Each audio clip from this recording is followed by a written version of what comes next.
is Cameron Cowan. This is the Cameron Journal Newshour. I got chit-chatting and with Will from The Living Joke, and I did not set up all my links, but I'm almost done. There is so much happening in the world today. It's a little frightening, a little scary, but we're going to walk our way through it because there's so much going on. It's Greenland, it's Iran, it's Minnesota, it's everything. Twitter has been it's been a fun day on Twitter today.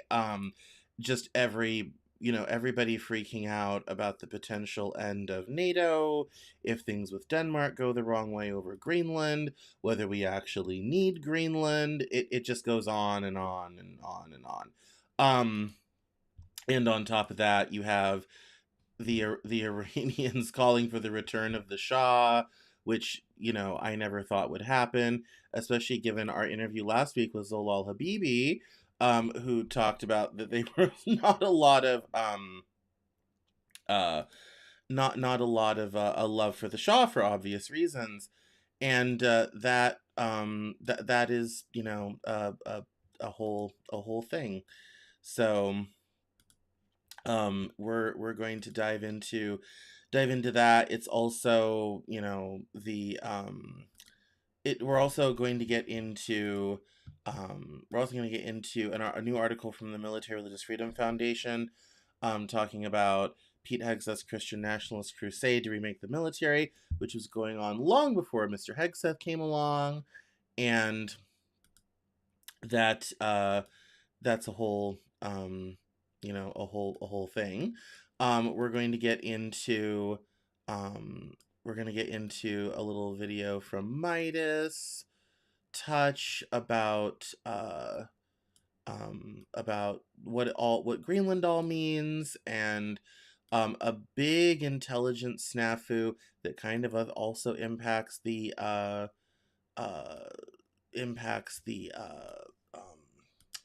NATO situation. I even have a statement from Keir Starmer about that, because obviously Europe is freaking out. We're gonna dash through Davos real quick. I have a lot of stuff. I just have a lot of things happening. We may not really get to them all, sort of thing.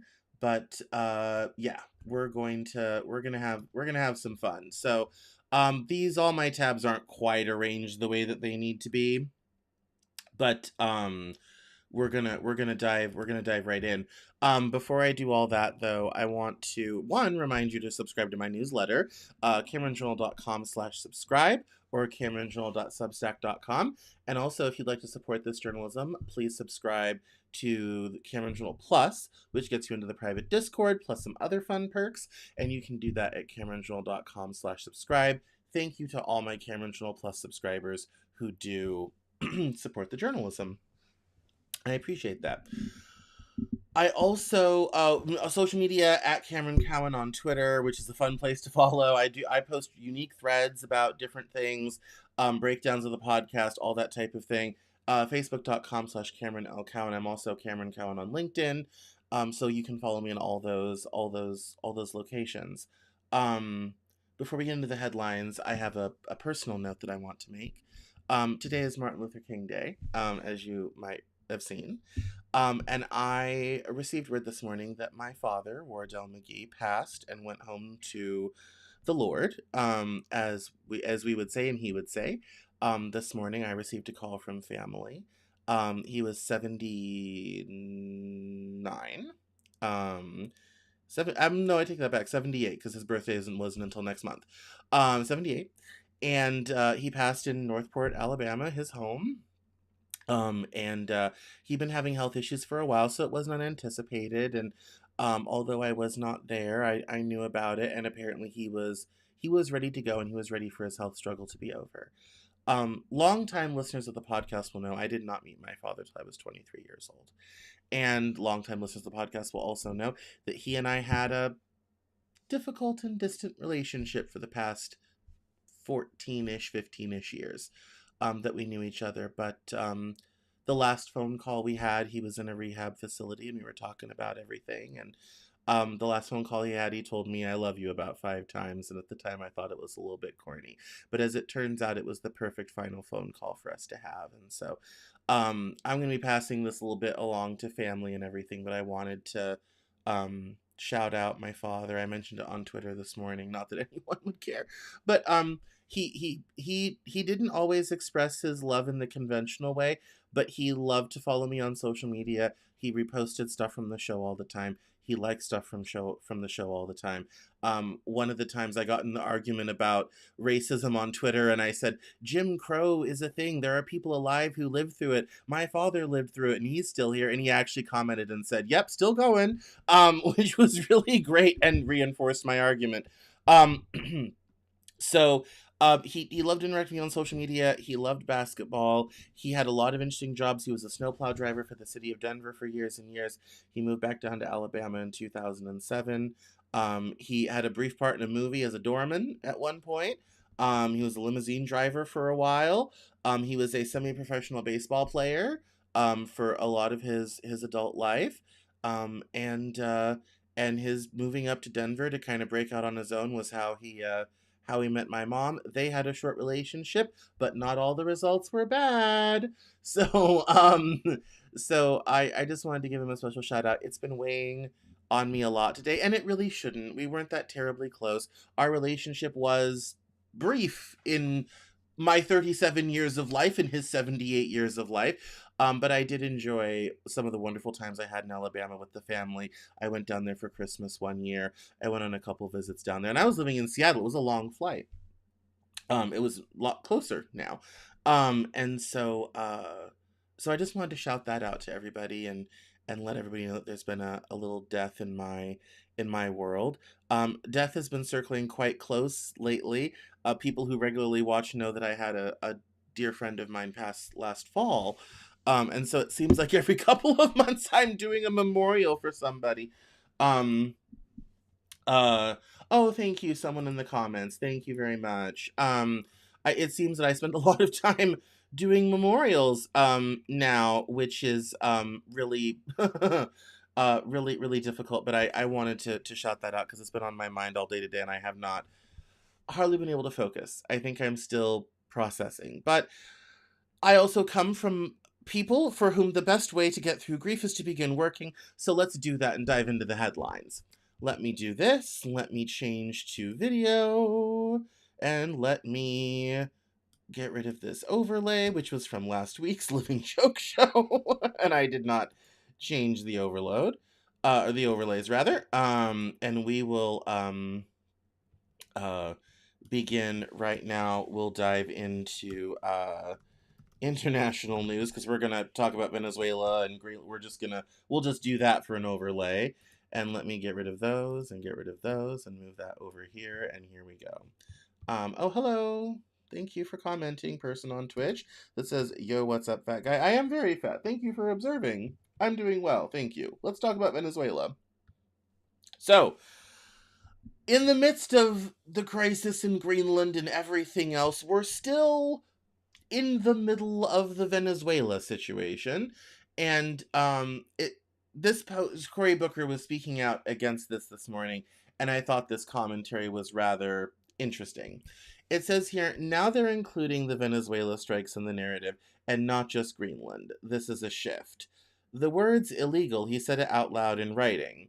This is a new milestone being reached. They're not saying abuse of power or possible corruption. He's making a legal accusation. Legal. The words he's using and how he's using them are exactly how prosecutors talk about these types of crimes. He's laying a mens rea, which means why it happened, groundwork for establishing a criminal state of mind. He's laid out intent, enrichment, and concealment. Doing this sets the predication for hearings, investigations if there's time, and yes, impeachment. This is a signal, in my opinion, that they've fleshed out the violations of the law and had them legally reviewed. Language like this invites defamation unless it's true. The post definitely went through legal scrutiny. He's no longer saying if true or reports suggest. I know it's excruciatingly slow for us, but in congressional terms, they're barreling towards impeachment as a ready option. And here's the reason why we're talking about this. There has been, especially today on Twitter and even Instagram, a lot of people calling for the impeachment of President Trump, who, you may remember, holds the record for most impeachments. 50% of impeachments in U.S. history have been against Donald Trump. I don't think this dog hunts, and I'll tell you why. I don't think anybody is in the mood to go through what happened in the first term. That's not where the country's at. That's not where that is at. And the post from Cory Booker is here in short, and he says, after illegally and unconstitutionally striking Venezuela, Trump is now selling Venezuelan oil through a campaign donor and funneling the proceeds to an offshore account in Qatar, creating a potential slush fund with no accountability, oversight, or guardrails for Trump and his allies. His continued abuse of power doesn't serve the Venezuelan people or the American people, and certainly doesn't lower costs for Americans. This outrage is yet another example of his unchecked corruption as he again ignores laws and enriches his friends, donors, and himself. The part about this I definitely agree with is it is a narrative shift. I don't think it has much veracity beyond that.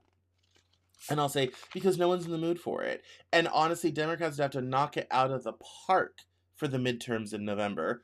Supposing we even have elections, we're going to come back to that. Would have to knock it out of the park in November to get enough seats to even have a hope of being successful. And given that you need 60 votes in the Senate, and if everything goes right, they'll get a 4-seat majority, they'll still need 6 Republicans to convict and remove. However, I think the focus needs to be less on impeachment and much more on Congress actually taking the time to restrict the power of the president.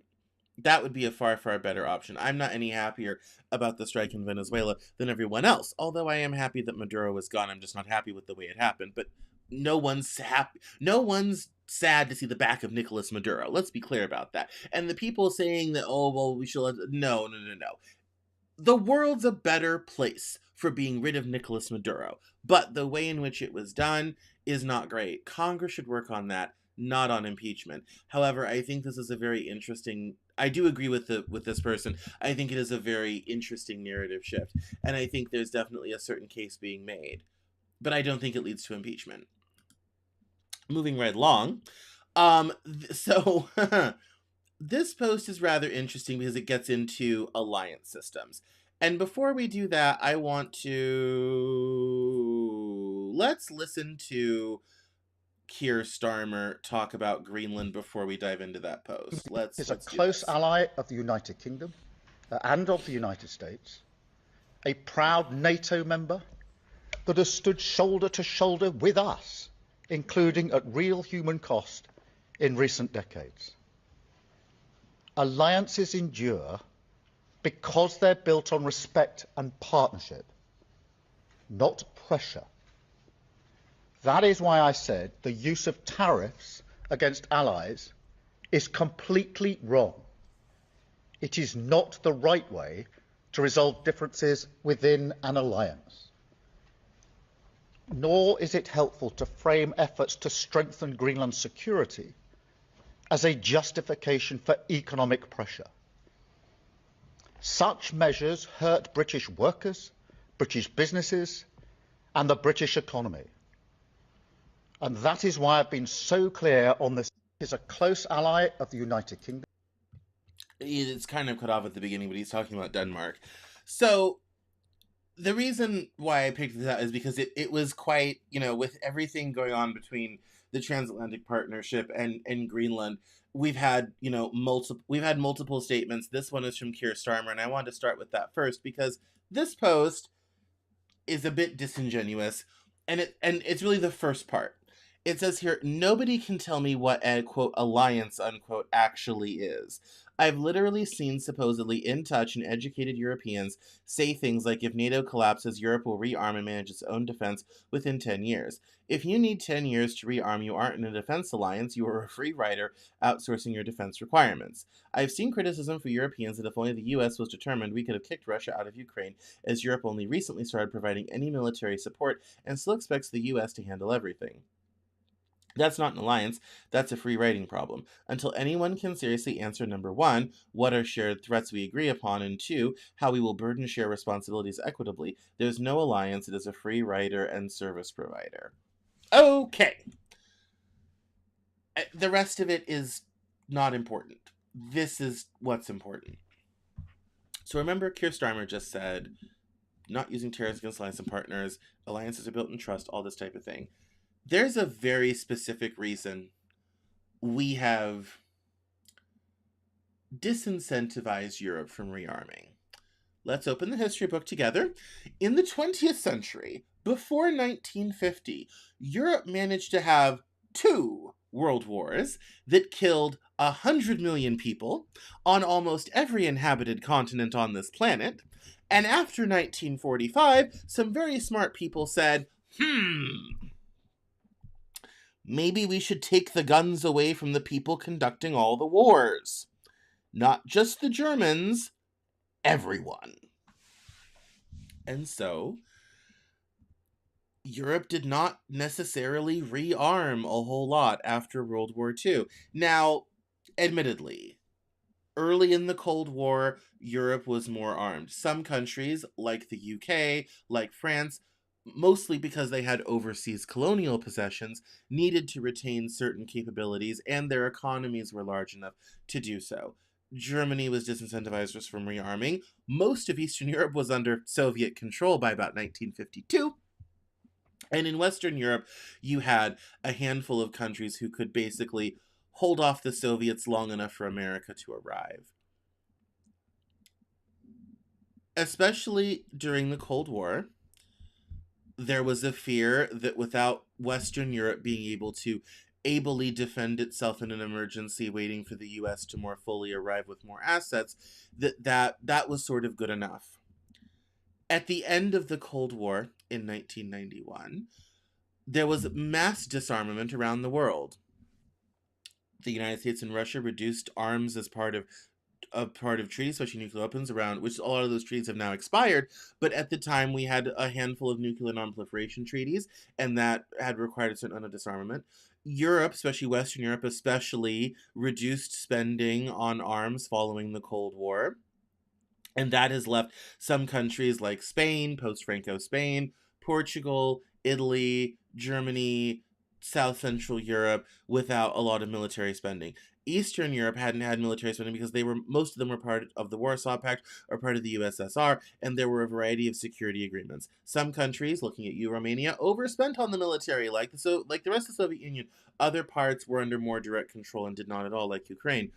In the collapse of the Soviet Union, all of this was negotiated. The reason Ukraine gave up its nuclear weapons was part of a security guarantee by Russia and the United States, which obviously Russia violated in 2022. So, the reason why NATO exists was to originally counter the Soviet threat. The second reason it existed was to help aid in common and mutual defense across all allies. Just because Europe doesn't have a lot of high troop counts or a lot of high plane counts or doesn't spend a lot on GDP doesn't mean they're not helping. That being said, Europe has been a bit of a free rider because successive presidential administrations have tried to get Europe to meet the 5% GDP minimum target for spending on defense. Because the US, because the U.S. has always had a large military budget and our military-industrial complex likes to get paid, we obviously have always had this sort of outsized, military budget because until very recently, we wanted to be able to deploy forces anywhere on the planet at any time within 72 hours. We invaded Afghanistan in 3 weeks. That was the attitude of the time.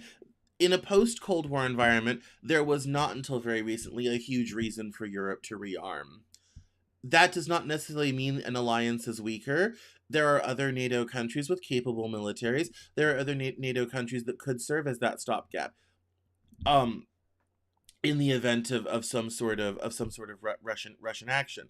I think the implication that an alliance only works when everyone is pulling their fair weight isn't necessarily incorrect, but it's not by accident. Some of the security protocols were quite intentional. And one of the intentions was to prevent another land war in Europe. Because again, we'd done such a good job with the first 2. That was part of the problem. Now, geopolitics have changed a lot. during the globalization era, which I think we can say is over, there was even less incentive because the U.S. was patrolling the oceans. So were the British, so were the French, but the U.S. only was patrolling the oceans. Trade was open, and there was this idea that the world's problems could be solved through trade, through negotiation, through diplomacy. This was an area where Europe, especially via the EU, once the EU became its own organization, excelled at a great deal, and then also denies the fact that we are the one of the we're the only nation who's used the Article 5 defense protocol of NATO to ask all NATO countries to contribute to our war in Afghanistan. Everybody was there. The Germans, the Danes, the French, the British, all this sort of thing. Britain lost tens of thousands of soldiers in Iraq and Afghanistan fighting alongside us. Same for Canada, same for a lot of other partners. Just because they're not spending $1 trillion a year on the military doesn't mean they're layabouts and louses. Also, these countries have oftentimes opened their lands to military bases with all the associated problems. Ask Japan about Okinawa, with the associated difficulties with that, so that we could project power globally. Our ability to protect countries has been a huge diplomatic chip. It has been the paperweight that has ensured world peace for 80 years. As one posted today, if you thought paying for the liberal world order was expensive, wait till you pay for what's next. An alliance is a deterrent. An alliance is an agreement. An alliance does not necessarily mean checking the accounts to see who spent what. Sometimes it is, but that's not necessarily the be-all end-all of what an alliance means. And that is an important thing to remember. And that's there's a lot of misunderstanding, I think bad information about how these things really work. And that is perfectly demonstrated by this post and how different things are happening in geopolitics.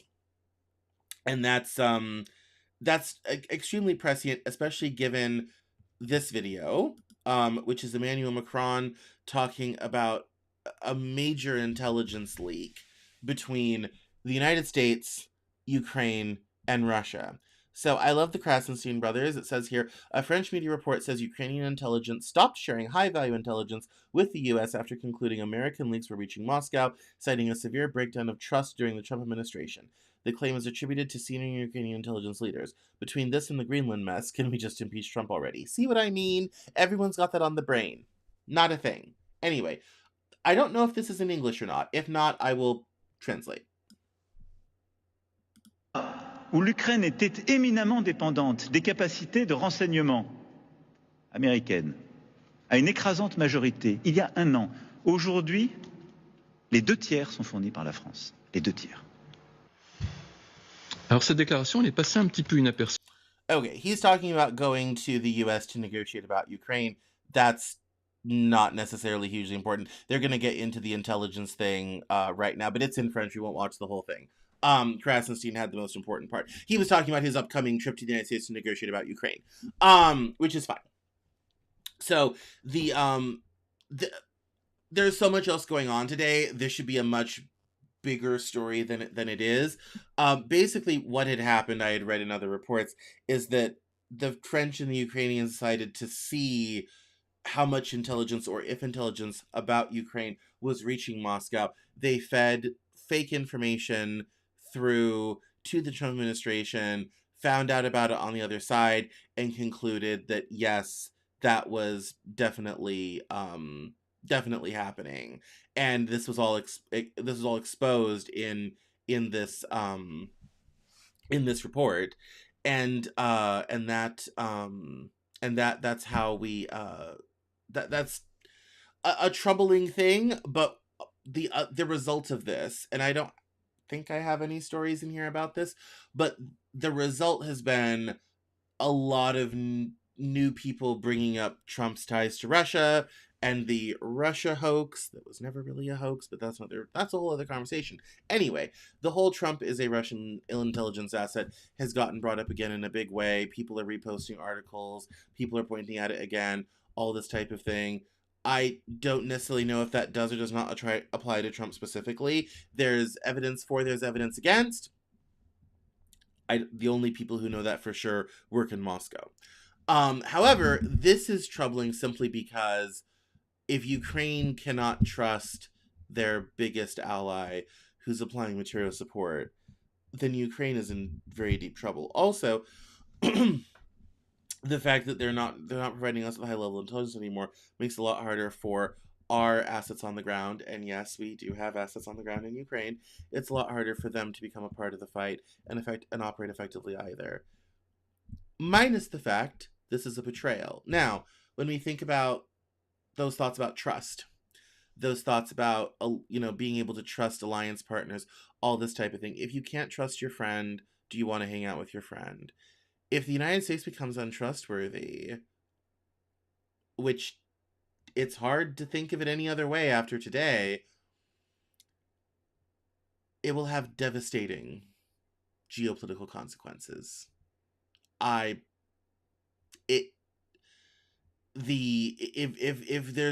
there is a big pullback, even the EU even threatened to stop trading with the United States over, if tariffs are implemented over Greenland. Europe is our second biggest trading partner after Mexico.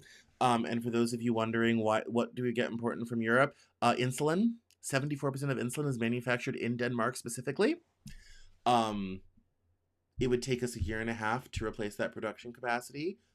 Millions would die in insulin shortages, including children. So, just things to bear in mind as the trust with our alliance partners begins to break down ever so slowly, and it appears that the White House, or at least the Trump administration, somebody, is leaked to Moscow for high-level Ukraine intelligence. One of the big stories today, this is the New York Times live update, is about the text message that Trump said to the president of Norway. It says here that President Trump is now claiming that one reason he's pushing to acquire Greenland is that he didn't win the Nobel Prize.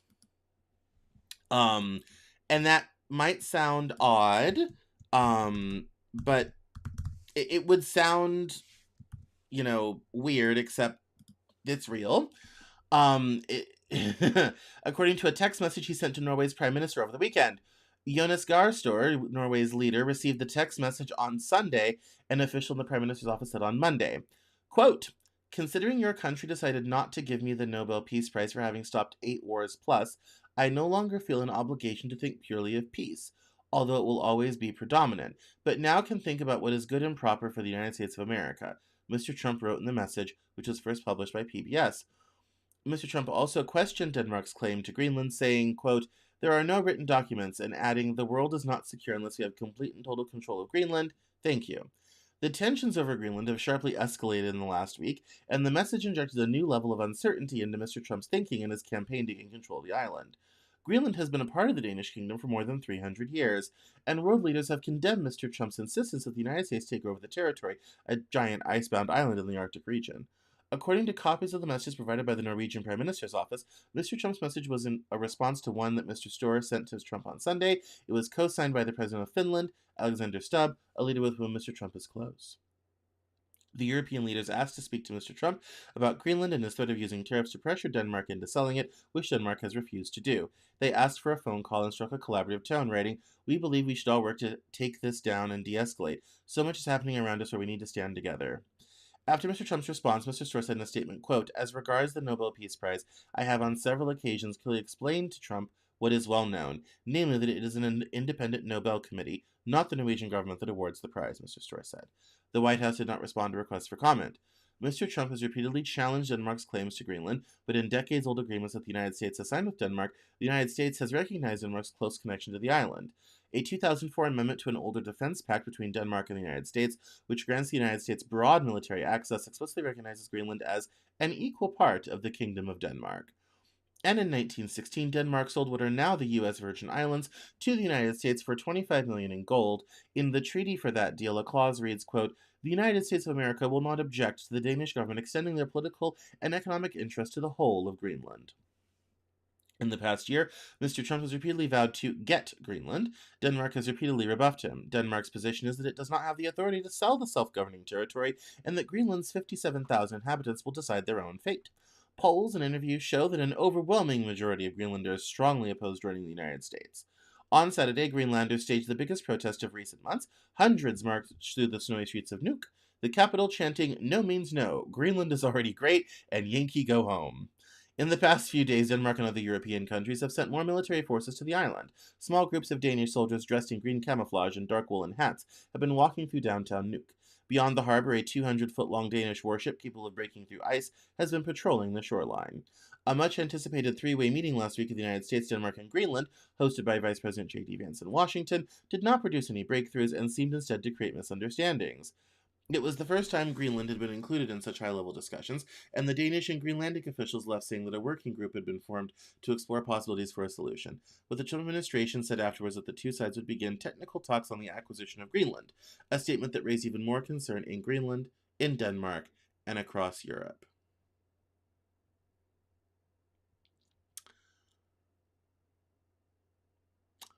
So what we're saying is Trump is mad that he didn't get the Nobel Peace Prize, even though the person who did win it actually gave it to him.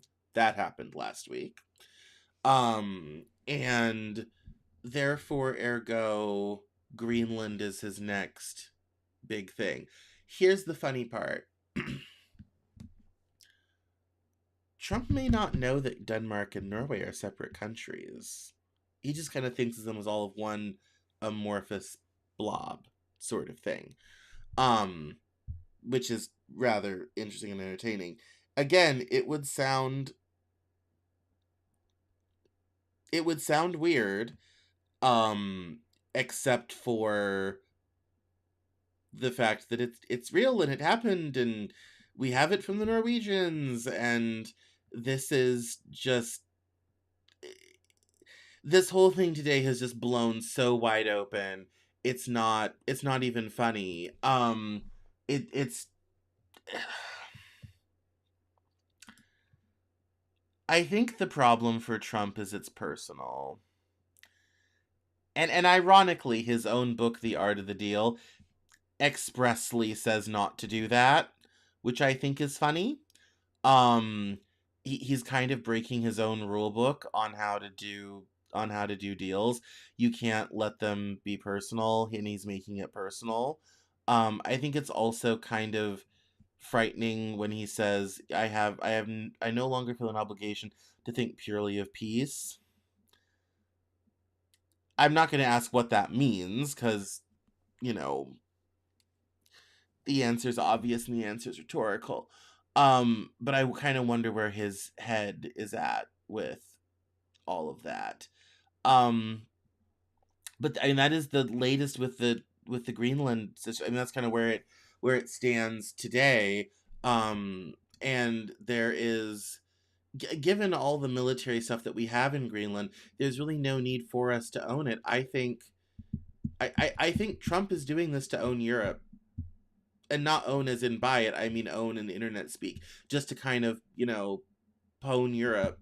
To be kind of like, well, you didn't give me the medal I wanted, so now I'm going to just seize some territory and, go that route.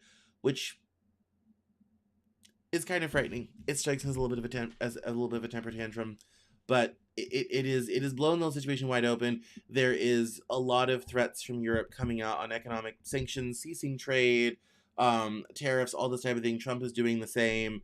And given that Danish troops are in Greenland and Trump is preparing the 11th Airborne in Alaska, literally we could end up with a shooting war with a NATO ally, and that could be the collapse of NATO. Let's think for a moment, who benefits from the collapse of NATO? Who? Who would benefit from the collapse of NATO? Ugh. Oh, wait. I know. Russia benefits greatly from a collapse of NATO. Do with that information what you will. It is 7:41 and we have a lot of tabs, so we're going to skip some things. We're going to skip the Midas Touch video. We're going to skip that one. Let me see if I have anything else on Greenland in here. I do have some stuff on Minnesota. We can go to Minnesota for a minute. Don't need that. That's Minnesota. We can talk about that. Oh, this is actually this. We should watch this. So there's not often I agree with JD Vance. Although I liked him better when he wasn't a fan of Trump. But this is good. This is good. This is the he articulates very clearly what the right-wing issue with globalization is, what a lot of us have been saying about globalization, although I was attacking globalization from the left, what a lot of people have been saying about globalization since the WTO protests with China joining the World Trade Organization in 1989 in Seattle. We may not like whose mouth it's coming from, but it sounds damn good. Listen up.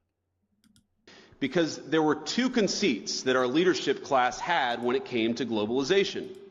The first is assuming that we can separate the making of things from the design of things.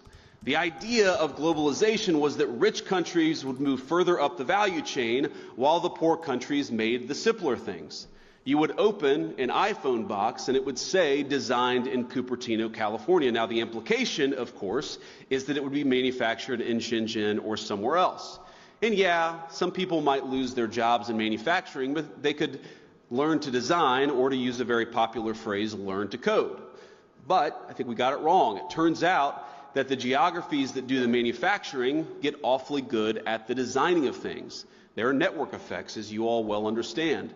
The firms that design products work with firms that manufacture.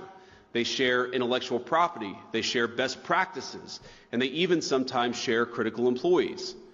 Now, we assume that other nations would always trail us in the value chain, but it turns out that as they got better at the low end of the value chain, they also started catching up on the higher end. We were squeezed from both ends. Now, that was the first conceit of globalization. I think the second is that cheap labor is fundamentally a crutch, and it's a crutch that inhibits innovation. I might even say that it's a drug that too many American firms got addicted to. Now, if you can make a product more cheaply, it's far too easy to do that rather than to innovate. And whether we were offshoring factories to cheap labor economies or importing cheap labor through our immigration system, cheap labor became the drug of Western economies. And I'd say that if you look in nearly every country from Canada to the UK that imported large amounts of cheap labor, you've seen productivity stagnate. I don't think that's not a total happenstance. I think that the connection is very direct. Now, one of the debates you hear on the minimum wage, for instance, is that increases in the minimum wage force firms to automate. So a higher wage at McDonald's means more kiosks. And whatever your views on the wisdom of the minimum wage, I'm not going to comment on that here. Companies innovating in the absence of cheap labor is a good thing. I think most of you are not worried about getting cheaper and cheaper labor. You're worried about innovating, about building new things, about the old formulation of technology is doing more with less. You guys are all trying to do more with less every single day. And so I'd ask my friends, both on the tech optimist side and on the populist side, not to see the failure of the logic of globalization as a failure of innovation. Indeed, I'd say that globalization's hunger for cheap labor is a problem precisely because it's been bad for innovation. Both our working people, our populists, and our innovators gathered here today have the same enemy. And the solution, I believe, is American innovation. Because honestly, 1010 no notes. He's not wrong. I have been saying on this show every night for 3 years, until you get American corporations off the teat of cheap labor, you will never solve immigration. Simple as. It is literally that simple. That's it. And he's absolutely right. The whole he's talking about is what's called the head and body theory of economies. The idea was that poorer countries would make stuff, smarter countries would design it and do all the intellectual, engineering, all this type of thing. And he's absolutely right. What especially China has done is they've taken that ability, those skills, that talented workforce, and they have gotten better and better and better to where now they are doing things on par with the United States. There was a group of auto executives that went over to China to look at BYD's facilities, and they were blown away. Like, the CEO of Ford said, we are behind. We are so behind what the Chinese are doing. And there's a lot of, when you're making stuff regularly, there's a lot of opportunity for innovation. Instantly, that's something where American industry has always struggled. One of the reasons Japan was able to rise in the 70s and 80s was, ironically, because of steel. After the war, Japan did not have very many steel mills, and so when they built new steel mills, they built them with the most modern technology of the time. That often includes what was called electric arc furnaces. They're cheaper, they're faster, they're more efficient, all this type of thing. So Japanese steel was much, much cheaper than American steel, which still used old-fashioned blast furnaces, which by the early 1970s was a dated technology. A lot of steel firms never installed new furnaces, didn't want to spend the capital, would rather return it to shareholders, and that was the American steel industry gone under. Incidentally, the Nippon Steel deal, which Trump almost killed and eventually did go through with U.S. Steel, part of Nippon's plan was to finally put in new electric arc furnaces in U.S. Steel because they're just simply faster and more efficient. And steel is an excellent example. That's a real life example of how that happens. Japan did it. China did it. We have been, dealing with these onslaughts from both sides for all of these years. And what it has left behind is a populace that doesn't have jobs, that has decreased spending power. It's very hard to find jobs that pay a living wage, all this sort of thing. Your TV's never been cheaper. But that's how we've gotten ourselves into the present situation and the present circumstances. When I saw this video, I was dead shocked that it was J.D. Vance talking about it, although he had talked about that in his book, so I suppose it's not too surprising, but I was still shocked I had forgotten. And it's like, yeah, I could have said this. I have been saying this for years and years. Like, yes, and offshoring, all this sort of thing, there are so many towns, especially in this region. I'm currently in Connecticut, especially in this region of the country. There's a whole legacy of industry here that's rotting and decaying. There are massive facilities that are rotting and decaying because those jobs left 30 years ago to Thailand, to Vietnam, to Malaysia, to Indonesia, to China, to Japan, all these sorts of things. And that has hollowed out the American workforce. And there are many towns that would be thriving and growing if they still had a major industrial employer there was innovating and coming up with new products and new processes and new automation. Reindustrialization really is a revitalization of America, that will only work if it is focused on people and workers and getting money in the pockets of people. And J.D. Vance is right. You cannot have a successful society that's relying on cheap labor, at least not for very long anyway. I think one of the things he kind of forgets is part of the reason the conceits of globalization were put into place was because of what was happening with inflation in the late 70s due to us leaving the gold standard in 1971, and we had really overspent in the 60s. So in the 60s, we decided to do a lot of things at once. One of them is we created the modern welfare state. The other one was we went to the moon. The Apollo program was costing 10% of GDP at its closure in 72. It was very expensive to do that. And so coming out of the 60s, we'd spent all of this money. And the reality is we had spent more than we had gold. And so Nixon decided to solve this problem by ending the Bretton Woods system, which had set the price of gold fixed at $35 per 1 ounce of gold, and he left the gold standard and let the currency free float. The result was inflation. Now, this was also abetted by the oil crises of 73, 74, and 75 with OPEC and all this type of thing, that a sudden increase in the cost of energy also fueled the inflation. But the way Volcker got inflation to come down was by raising interest rates absolutely sky high and by basically divorcing wages from productivity. And basically what they did is they filled it in with two things. They filled it in with cheaper goods made overseas, and they filled it in with consumer debt. Both of things that were innovations of the mid to late 80s. Didn't have credit scores before 89. didn't really have credit cards till the mid-'80s, all this sort of thing. That was how they papered over the fact that workers were not keeping up with, workers' wages could not keep up with productivity and break the cycle of inflation. And globalization allowed us to get away with that. Globalization's now falling apart. What comes next? I don't know, but J.D. Vance is right. If we want to fix this society, we have got to get off of cheap labor. People have got to get paid a decent wage again. We cannot continue with shareholder capitalism. We cannot continue stuffing the pockets of the asset wealthy and expect people to continue. Can't do it. Otherwise, we will end up with collapse. So he's absolutely 110% right, and it's fair to say so. And anyone who gets in my comments and complains about me complimenting J.D. Vance can suck it. I am... Oh, this is the post about Iran. But before we go to the post about Iran, someone asked a question in the comment section. Aren't the IRGC killing protesters in Iran right now? They are. Reports have come in of at least 20,000, possibly more, people killed by the Iranian regime. The number is probably higher. There's an internet blackout right now, and there's a huge crackdown. Rumor running around is that the crackdown is working, but we don't necessarily know for how long.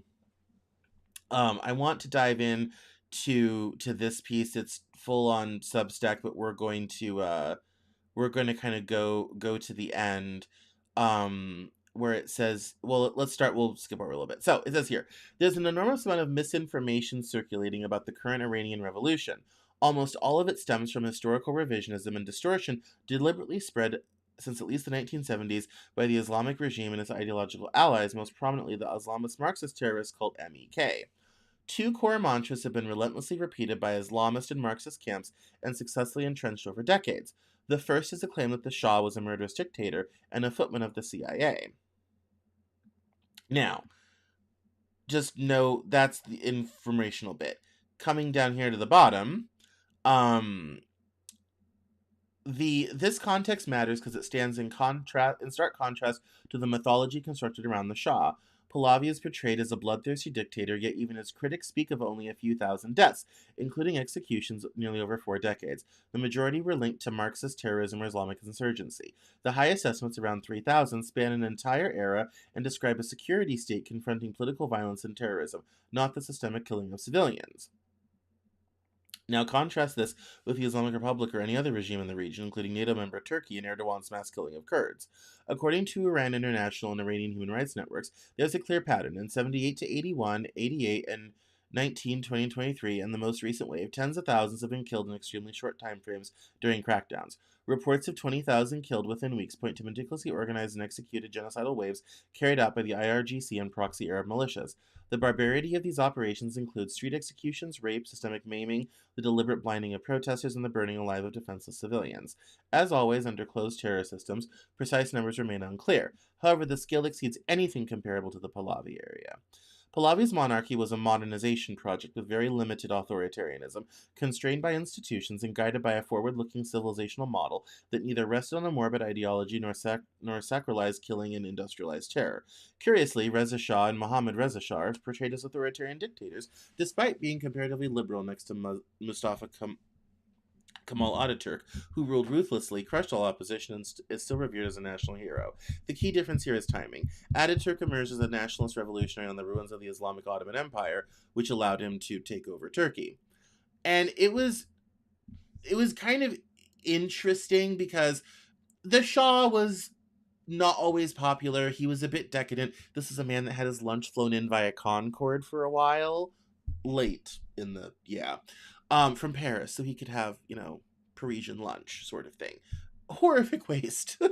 And I was mindful of reading this because last week we had on Zalal Habibi, and I had asked her if there was any way the Shah, this guy, Reza Pahlavi. He has died, but his son is the crown prince, is still alive, and he has been, actively encouraging people to protest and to lead on all of this. And I said, well, perhaps, perhaps his son, who would be Shah if they were still in power, could, aid with the transition of the Iranian government. He could partner with the diaspora, and, much like the monarchy helped transition out of Francoist Spain into a new modern era, perhaps the Shah could help Iran do that too. And she said, no, no, no, no. The Shah was terrible. There was all these killings. He had the secret police, the Savak, all this sort of thing. And so I found it, and it was lovely and interesting and fascinating. And I was kind of just like, oh, it could be a thing. Nope, not popular. Okay, great.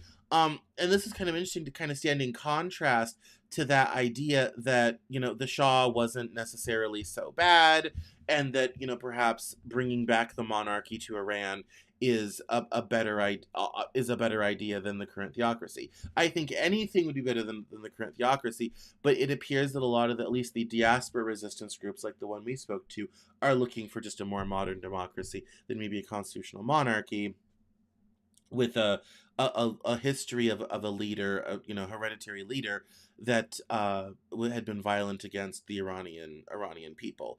Although I did see video today of protests of people asking for the Shah to return. So it'll be interesting to see what role the Shah plays in Iran and what role Reza Pahlavi plays. And he posted himself earlier today. He is planning to return to Iran to help Iran into this new era.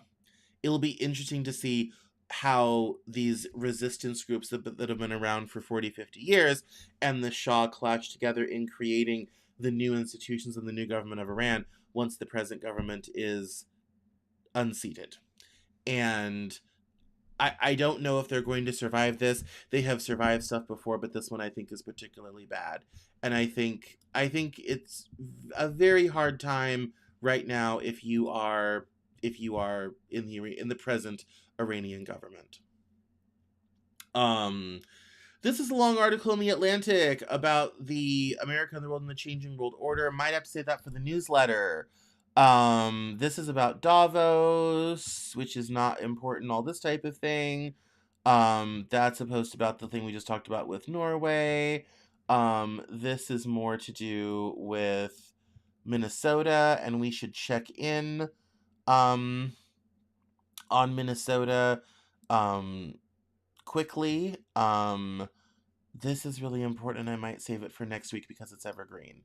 Let us check in on Minnesota though. So, this clip from Fox Business is Representative Andy Ogles talking about Minnesota and the present protests and the pushback against ICE action in Minnesota, and it is it's rather caustic. So let's listen in. So look, when you look at the footage of those folks that stormed that church, if that was a bunch of conservatives, a bunch of MAGA folks, they all been arrested, right? But because they're libtards in a blue city, they get a pass. Enough is enough. You have, when you look at ICE, when you look at the difficult job they're doing, more importantly, you look at the individuals they're detaining. So when you look at the criminal records of those that they're detaining, both from their home country and here, roughly 70% have some sort of criminal record. This is who's being deported: murderers, rapists, drug traffickers, child traffickers. We need to get rid of those folks, get them out of our society. And if the libtards are going to side with lawlessness, that's on them, not on the rest of us. Because you know what? This is an 80-20 issue. America wants a better economy, safe streets, and part of that is President Trump's deportation orders. Yeah. So look, when you look at the footage.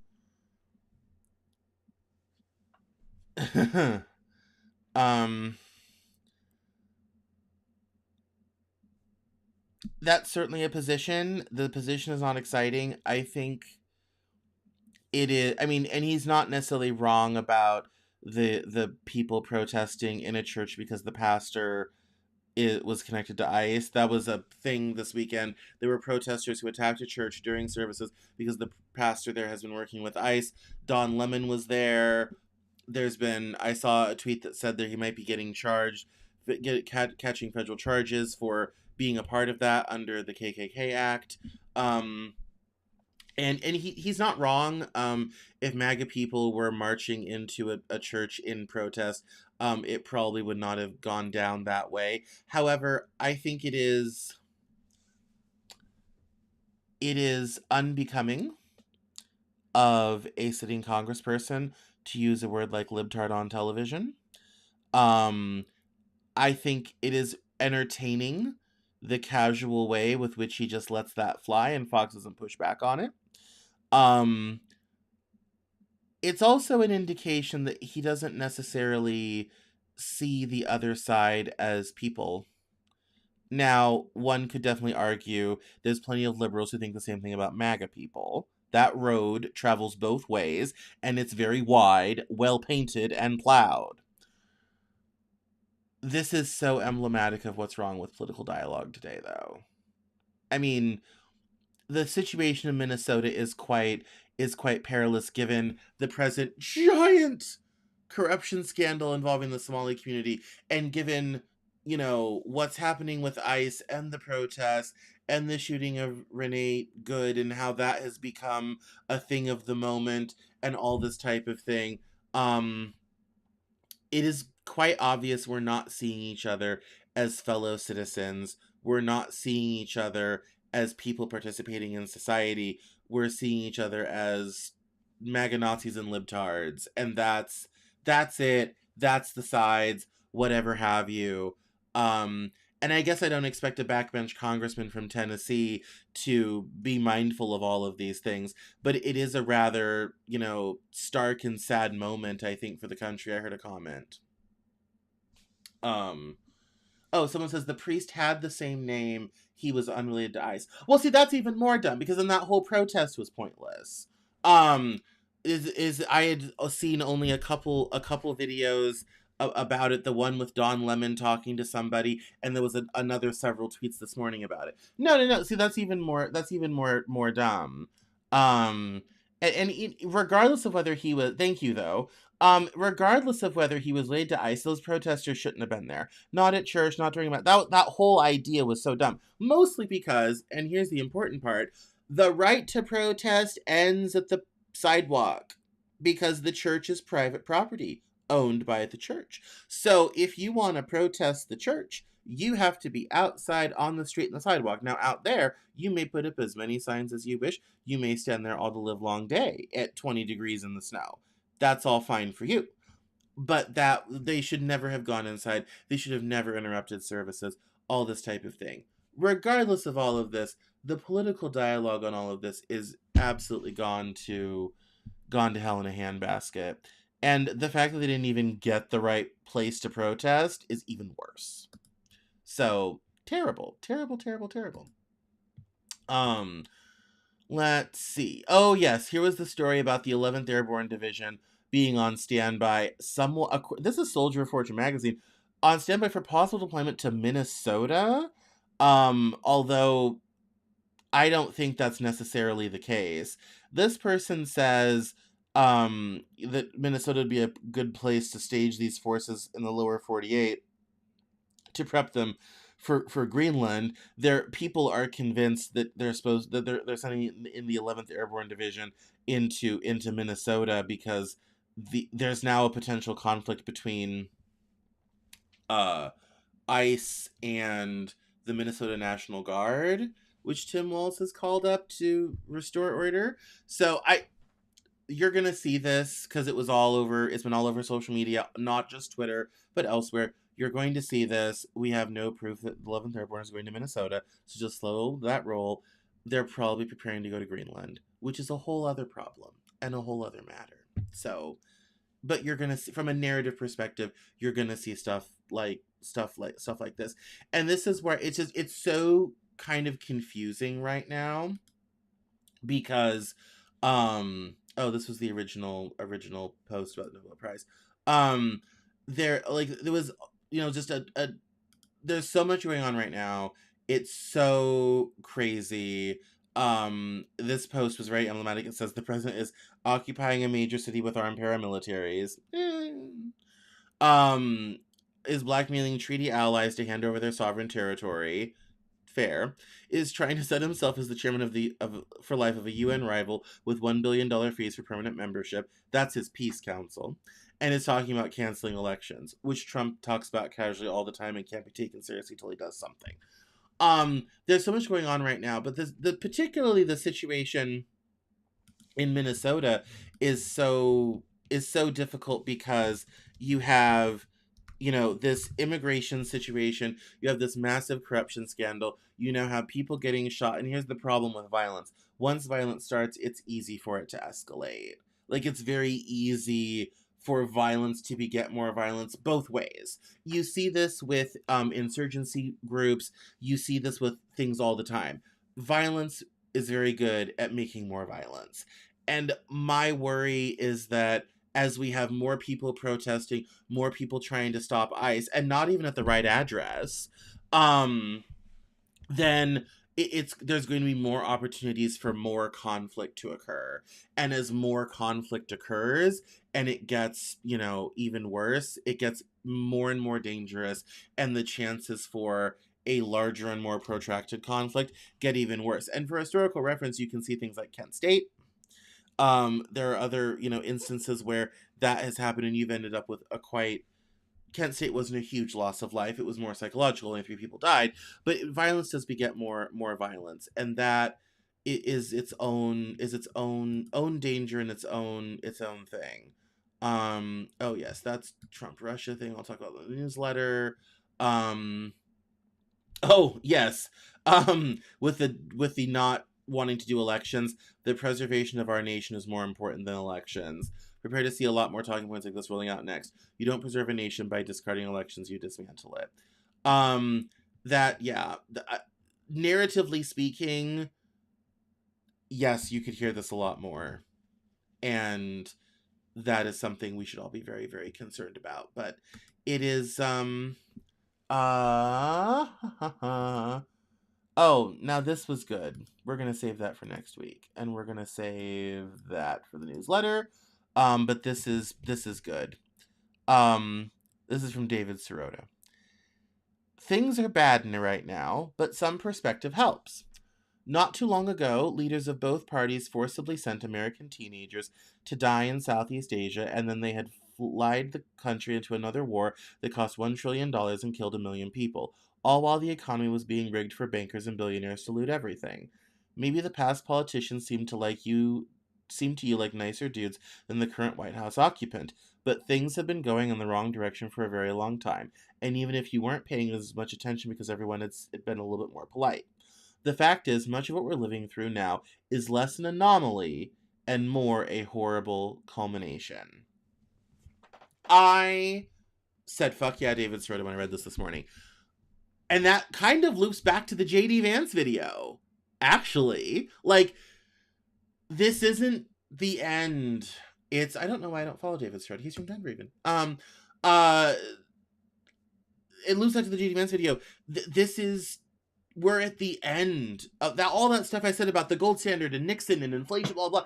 This is the end, and this summarizes it so damn well. We didn't get here overnight. We did not get here overnight. And even given the things that are happening in Minnesota, the things that are happening in Iran, Greenland, ICE, the protests last year in LA, all this type of thing, this did not happen overnight. We didn't get here overnight. And it's 10 after the hour, I gotta go. But we did not get here overnight. And we will pick up next week with more stories in the newsletter. But I'm gonna close on this one. It's from Insider Wire, and it says the FBI asks agents nationwide to deploy temporarily to Minneapolis, and this is one of the people trying to say that the 11th Airborne is going to Minnesota, and it says, let me set the scene: 40 plus JAG lawyers, elite cold weather paratroopers from the Army, 3,000 lawless Gestapo on the ground. They're talking about ICE. And hundreds of FBI agents. Trump is setting up and testing out a coup on the state level, likely under the guise of federal fraud and rebellion. Minnesota is the test case for a total takeover by a dictatorial regime nationwide. Let that sink in. I don't think we're there yet. I'll say it. I don't think the 11th Airborne is going to Minnesota. I wouldn't necessarily refer to ICE as lawless Gestapo. I think FBI agents going up there has probably a lot less to do with patrolling the streets and a lot more to do with forensic accounting, which it appears that they need. Um, I think that, you know, is more into all of that.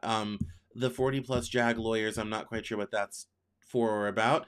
But you don't send in the lawyers unless you're planning on having legal issues. I don't necessarily know that's what's going on in Minnesota or in Minneapolis. I think I think there is a frustration in the country, especially with the corruption scandal, that there's a lot of waste going on, a lot of money going on. It's the narrative that blue cities and blue states are corrupt, ran by corrupt Democrats, and here's the reality. It's going to be very, very hard electorally to convince people to let Democrats be in charge when you have things like Minnesota happening. And New York and California are next. Trump has already said so. Hell, the bottom scroll in the one video about the guy saying libtards literally said they're already training Antifa people in New York City to resist ICE and all this sort of thing.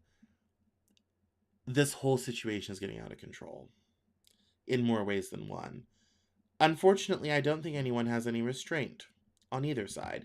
Antifa, different leftist groups and all this type of thing will be absolutely as crazy. And what happens with these sorts of things, with, you know, an insurgency versus a regime, is you get these sort of leveling up of violence. You even see it in Iran. The more the regime cracks down, the larger the protests and the more violent they get. We're kind of going through the same thing. You know, the more sophisticated the protesters get, the more the federal government will come down. The more sophisticated the protesters get, the more the federal government will come down. It ends up just being a cycle that gets bigger and bigger and bigger and bigger. And I was even telling someone this afternoon, I said it's probably not going to be men in uniforms shooting at each other. It's going to be more like the Troubles in Northern Ireland. Bus explosions, you know, with tacks and nails that kill and maim people terribly and horribly. That's a very hard thing to stop once it gets started. And that could be what we're really facing. And on that terrible note, I'm going to save these other stories for next week because they are interesting. Although not that one because that one's important for today, but we're not going to watch it right now. It's like a half hour. We're going to save all that for next week. And I am going to let you all go. My name is Cameron Cowan. This is the Cameron Journal Newshour. You can find me online at Cameron Cowan on Twitter and Instagram, facebook.com/Cameron L. Cowan on Facebook, and at Cameron Journal on TikTok, which is always fun. And don't forget to subscribe to the newsletter, CameronJournal.substack.com or CameronJournal.com/newsletter. And I will see you all next Monday for this show, the Cameron Journal Newshour. But before then, I'll see you on Wednesday on The Living Joke with Will and Connor. We have a lot of fun stuff to talk about this week. And when I say fun stuff, I mean the things that we'll figure out tomorrow that we're going to talk about. And we're going to have a grand old time. So thank you all so much for bearing with me this evening. Thank you all so much for being a part of the Cameron Journal family. And I will see you next week on the Cameron Journal Newshour. Thank you so much. Good night.